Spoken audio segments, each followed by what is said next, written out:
Okey, bismillahirrahmanirrahim. Jadi kita teruskan pengajian sirah kita pada kali ini. Hari sudah kita tak boleh nak ganjak juga rupanya. Tak boleh nak ganjak juga sebab masih banyak lagi cerita-cerita tentang malaikat, tentang Nabi Adam, tentang jin. Tak selesai lagi rupanya. Kita sambung sikit lagi lah. Kita sambung sikit lagi. Jadi apa yang kita belajar pada yang sudah-sudah tu, kita pergi sampai mana Nabi Syis. Nabi Syis. Jadi sebelum kita masuk ke Nabi Syis itu, penciptaan kita ada bahas tentang penciptaan makhluk. Jadi ada juga disentuh sedikit. Dia banyak Israiliyat ni kalau bab Nur Muhammad. Jadi ahli sunnah wal jamaah mengambil pendekatan Nur Muhammad ini tidak sama dengan golongan-golongan yang sesat. Golongan-golongan sesat dia cakap Nabi Muhammad ini dijadikan daripada nur, daripada cahaya. Jadi itu bersalahan yang mana dalam ahli sunnah wal jamaah yang dijadikan daripada nur itu adalah malaikat sahaja. Malaikat dijadikan daripada cahaya. Manakala jin ni termasuk iblis lah. Iblis, setan, jin ini daripada api. Cuma iblis ini dia special sikit. Dia ni dijadikan daripada api, daripada pucuk api. Pucuk api ni kalau kita tengok dekat Petronas kita pergi Pakar dia ada satu cerobong tu, dia keluar api Jadi api yang keluar besar-besar tu bukannya tu. Dia ada satu yang menjulang, satu yang menjulang itulah yang dijadikan iblis. Yang satu menjulang, dia keluar, dia tunggal, dalam banyak-banyak dia ada satu. Itu orang panggil pucuk api. Jadi yang tu ditangkap dan dijadikan iblis. Dan penciptaan manusia ini unsur dia daripada tanah. Unsur dia daripada tanah. Tanah yang solid, Nabi Adam dicipta daripada tanah yang solid. Dan dilakukan penapaian, dibiarkan, dijemur. Orang cakap macam tembikar diletakkan di 500 tahun sini, 500 tahun sini, 500 tahun sini, 500 tahun sini. Mengikut ulama, tanah-tanah yang diambil itu ada penciptaan manusia ni. Ada tanah daripada Telaga Al-Kausar, ada tanah dari Baitul Maqdis, ada tanah dari Perancis, dan 7 jenis tanah diambil di tempat-tempat tertentu, mengikut Imam Al-Ghazali lah ni. Jadi tanah Perancis dijadikan bahagian bontuk manusia, tempat buang air, kemaluan manusia. Itu tanah Perancis. Kalau dalam bahagian dalam, termasuk hati, jantung ini, diambil di Telaga Kausar. Telaga Kausar. Dan otak manusia ini, bahagian kepala ni, diambil di tanah Baitul Maqdis, mengikut Imam Al-Ghazali. Jadi unsur yang terakhir, dia 7 unsur, 7 tempat. Dan unsur yang terakhir kita kira 8. 8 ini adalah tanah di mana matinya kita. dah. Kalau takdirnya mati kita dekat rengit, dah, malaikat ambil tanah daripada rengit, unsur diri kita ni. Kalau ditakdirkan kita ni mati dekat batu rakit, tanah batu rakit. Dan andai takdir kita ini di laut, tak? Malaikat ambil dekat laut, tanah dekat laut. Jadi tak jumpa lah. Tak? Tak jumpa lah mayat kita. Tak? Jadi yang apa MS370 lah, tak tahulah tanah mana malaikat ambil jadi dia orang tu lah. Ambil sekaligus lah. Hilang dengan gitu. Tak? Tak tahu. Kalau kita tahu mana tanahnya, kita boleh kesan MS370. Ni kalau kita belajar sirah. Lah, jadi sebab tak tahu juga, jadi tak jumpa lah. Gitu. Jadi dan begitulah penciptaan malaikat. Dan malaikat ini sebaik-baik penciptaan dengan tanpa nafsu. Dia tanpa nafsu, tetapi dia masih dibekalkan akal. Akal iman dia ada. Bezanya manusia, dia ada akal, dia ada iman, dia ada ilmu, dia ada nafsu. Itu beza. Malaikat dia tak ada nafsu. Kecuali Harut dan Marut. Malaikat Harut dan Marut dikurniakan nafsu dan dijadikan sebagai manusia untuk ujian. Itu ada cerita dia. Harut dan Marut. Jadi Harut dan Marut inilah yang mengajarkan manusia ini sihir-sihir. Istidraj. Dia datang daripada Harut Marut. Nak cakap ilmu datang daripada Allah melalui Harut Marut. Jadi Harut Marut hanya mengajar, dia tidak amal. Dia larang manusia yang belajar itu amal. Dia nak cakap cerita istidraj ni gini. Tapi diambil oleh manusia, digunakan. Sama ada golongan pawang ke, golongan wudu, dekat di Afrika, wudu dan seumpama dengannya. Itu nanti kita selit cerita Harut Marut. Dia diuji oleh Allah Subhanahu Wa Taala. Sebab malaikat pernah mengkritik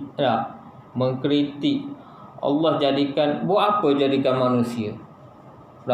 Sebab daripada unsur yang ada dan penciptaan yang sebelum tu, iras-iras manusia yang mana kita belajar Homo sapiens tu, dia ada unsur-unsur semacam manusia. Bila golongan tersebut dijadikan, dia akan jadi perang, dia akan jadi penganiayaan, dia akan jadi kezaliman. Dia akan jadi dunia ini hancur disebabkan mereka. Sebab mereka ini memang gitu. Umpamanya kalau kita kata dicipta burung, dia akan terbang. Bila dicipta ikan, dia akan berenang. Nak tak nak, dia akan berenang. Lepas tu kalau kita bela binatang-binatang liar, walau jinak macam mana pun, akhir sekali dia akan lari ke hutan. Walaupun dijinakkan, dia akan lari kembali ke hutan.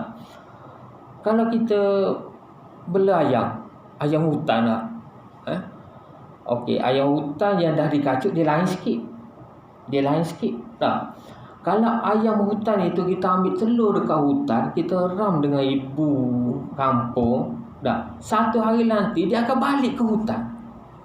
Dia akan terbang, tak balik-balik. Dia gitu. Jadi begitulah malaikat cakap, kalau gini bentuk penciptaan, mereka akan memulakan peperangan. Kenapa tidak hanya kita sahaja dicipta? Sebab kita ini akan sentiasa berzikir. Kita akan sentiasa berbuat baik. Jadi Allah Subhanahu Wa Taala tegur malaikat. Aku tahu apa aku buat, kau tak tahu apa aku buat. Jadi tersentak malaikat ni. Bila tersentak dalam keadaan gini, dia pun pergilah dekat Baitul Ma'mur tu, mohon keampunan. Dia tawaf juga, geng-geng dia tawaf ni menyesal. Dia tawaf menyesal. Jadi Allah Subhanahu Wa Taala cukup satu tempoh lama juga, tak ampun-ampun dah. Jadi dia pun tawaf memohon keampunan Allah Subhanahu Wa Taala ini. Allah Subhanahu Wa Taala, okey, aku ampunkan kau. Wahai malaikat, cuma satu. Kau pergi ke dunia, buat satu tempat untuk manusia tawaf. Jadi dia turun ke Mekah, dia cari tempat yang sesuai yang kita cakap lepas tu, ada busuk apa dah. Jadi dia tawaf kat situ. Bermulalah, itulah Baitullah. Daripada tawaf malaikat di Baitullah, di Baitul Ma'mur, tawaf juga di bumi. Dan dikatakan dalam satu hadis, satu masa malaikat akan turun ke Baitullah dan tawaf 70,000 malaikat. 70,000 malaikat. Dan dia akan naik pada waktu subuh dan ditukar malaikat yang lain. Malaikat yang naik, yang turun sekali tu, apabila naik dia tak balik, tak datang lah, sekali tu je. Nak cakap jumlah malaikat pun banyak. Jumlah malaikat dalam satu hari 70,000 akan turun. Jumlah malaikat ini sangat-sangat banyak. Nak tahu jumlah mereka berapa, kena tahu jumlah hari. Jumlah hari manusia hidup. Mengikut ulama sirah di India,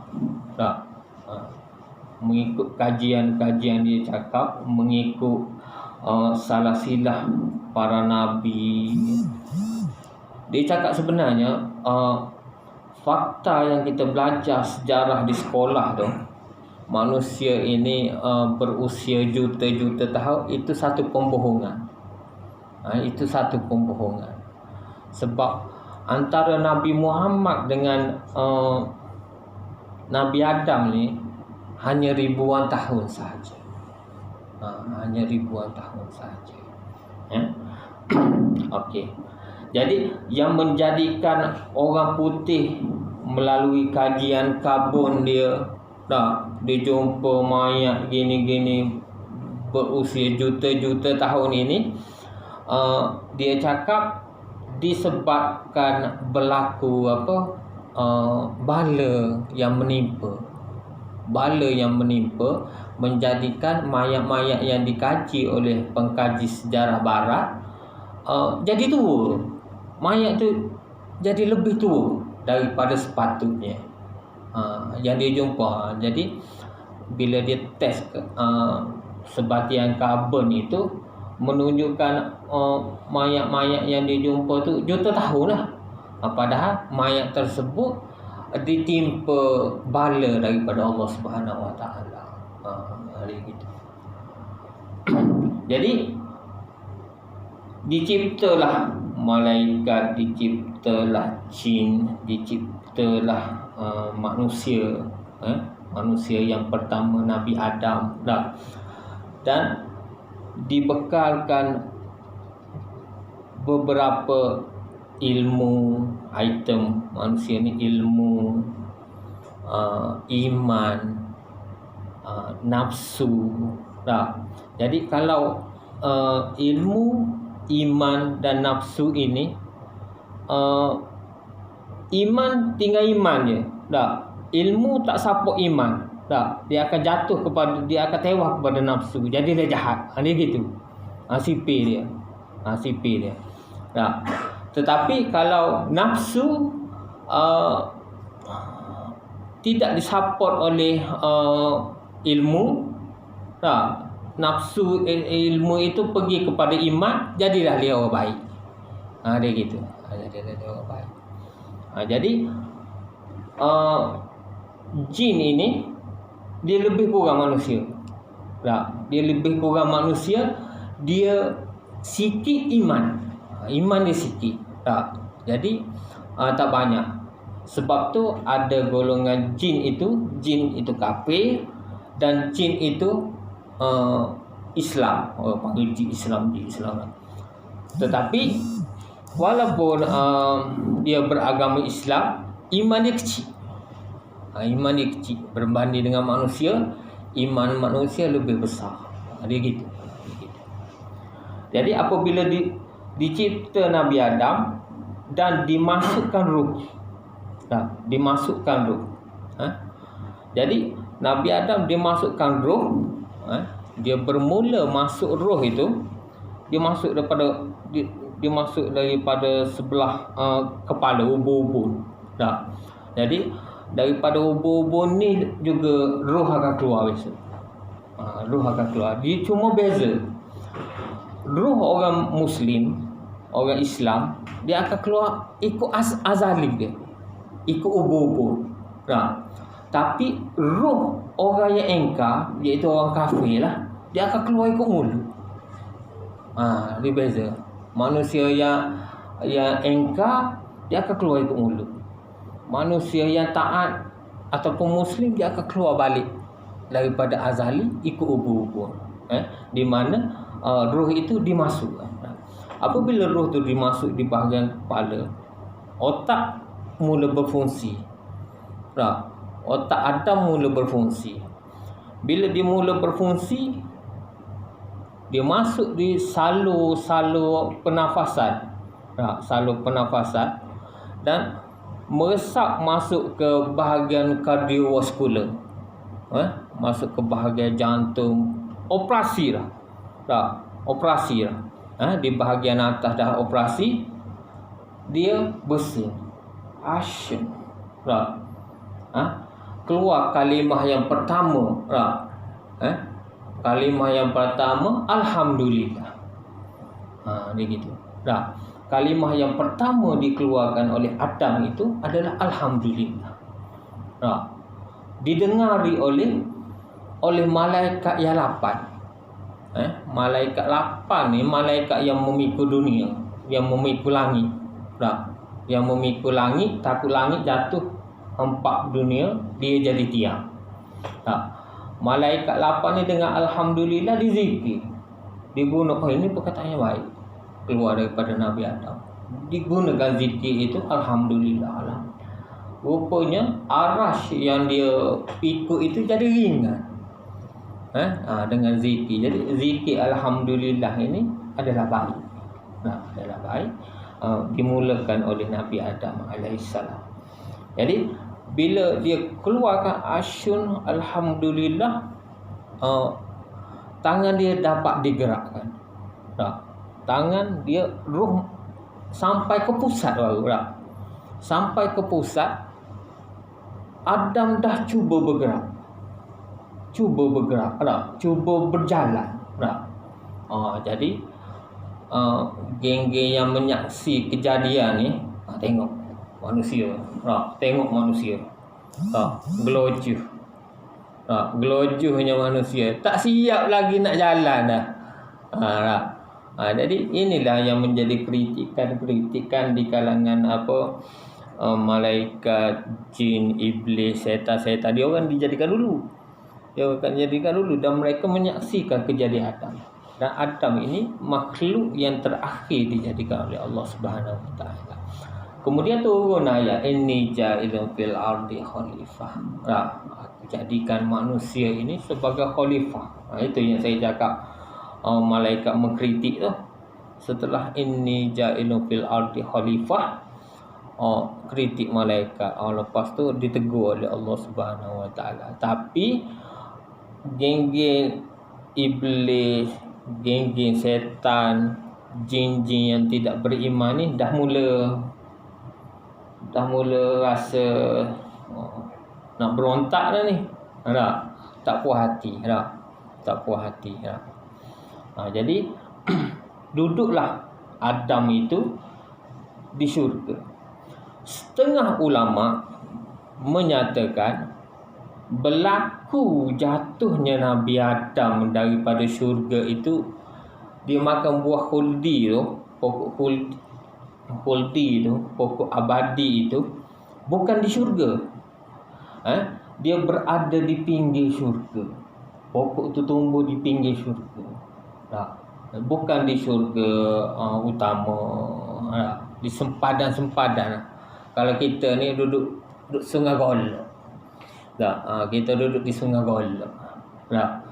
Orang raya apabila jumpa di Sungai Golok orang fikir negatif lah. Padahal kita nak beli kasut Adidas. Jadi orang pandai negatif. Gitulah. Berlakunya Nabi Adam, dia cakap, ulama cakap penderhakaan pertama Nabi Adam. Dia panggil derhaka. Dah Allah larang dia buat. Derhaka dah. Tapi derhaka Adam ini disebabkan dia ini seorang Nabi maksum, maka dia adalah kategori dimaafkan. Dimaafkan. Tak dosa lah. Tak dosa. Cerita dia bukan dosa. Kalau dosa, Nabi ini bukan bersifat maksum. Jadi tidak dosa. Dimaafkan. Bukan tak salah. Salah. Dimaafkan. Kita bawa motosikal, tengok sebelah trafik dah. Perasaan lain dah masa tu lah. Lain dah. Gelap cerah. Nak lari ke nak sabar lah. Jadi dia tahan itu sebab salah. Dan dia pun tengok datang daripada mana? Daripada surau. Jadi dimaafkan. Maka tak jadi kesalahan. Benda salah tetap salah. Jadi apa yang saya nak cakap pada minggu ini ni, dah benda pun bunyi dah. Jadi kita belajar fiqh sirah. Kita belajar fiqh sirah ini. Di dalam fiqh sirah ini berlaku banyak penyelewengan. Nak cakap cerita sirah ni berlaku banyak penyelewengan. Kalau Al-Quran sudah dijamin oleh Allah Subhanahu Wa Taala, dijamin, dia akan menjaga Al-Quran. Peringkat hadis dijaga oleh sahabat. Apabila 40 penghafal hadis dan Al-Quran terkoban, mulalah sahabat menghafal hadis-hadis dan selamatlah hadis daripada penyelewengan. Jadi pihak-pihak orientalis, pihak-pihak Yahudi, Nasrani, mereka golongan, kalau kita baca dalam surah Al-Fatihah ni, dolin, golongannya sesat, Nasrani dan Yahudi. Inilah tempat yang mereka boleh masuk, iaitu di dalam sirah. Sirah tidak ada penjagaan khusus. Kalau hadis, dia ada ulama dah standby penapisan. Ada hadis sahih, hadis hasan li ghairihi, hadis maudhu, dan seumpama dengannya. Muhammad As-Siri muncul, Imam Syafi'i ada, Imam Malik ada, Abu Daud, Abu Hurairah, Muslim, An-Nasa'i muncul untuk menapis, dipanggil tahqiq wa ta'dil, perkara-perkara dalam hadis sehingga murni hadis. Walaupun ada bercampur beberapa hadis berbentuk maudhu. Maudhu ni campur tangan daripada Israiliyat. Israiliyat ini datangnya daripada Abdul Wahab Munabih, dan Abdullah bin Salam. Silap yang lepas saya cakap Ubay tu bukan dia munafik. Tak. Abdullah bin Salam ini Muslim. Muslim, dia beriman. Pertama kali Rasulullah sampai ke Madinah, dia kumpul dengan geng-geng pendeta Yahudi. Jadi dia tengok Rasulullah. Apabila dia tengok Rasulullah, dia terus mengucap. Pendeta yang lain cakap, apa sah kau ni? Tengok je dah ucap. Relax dulu. Tengok perangai dia cakap. Aku apabila tengok Muhammad ini, aku tahu dia tak akan menipu. Muka bukan menipu. Memang Nabi. Tapi disebabkan ada faktor-faktor lain, pendeta lain tak masuk Islam. Abdullah bin Salam dia masuk Islam. Dan tak ramai orang Yahudi Madinah masuk Islam. Sebab mereka ada hati yang tak baik. Tetapi yang masuk Islam termasuk Abdul Wahab bin Munabih, dan daripada mereka lah Abdullah bin Salam dan Abdul Wahab Munabih ini datanglah hadis-hadis yang orang cakap unsur daripada ahli kitab. Jadi kita sambung minggu depan. Minggu depan ustaz ni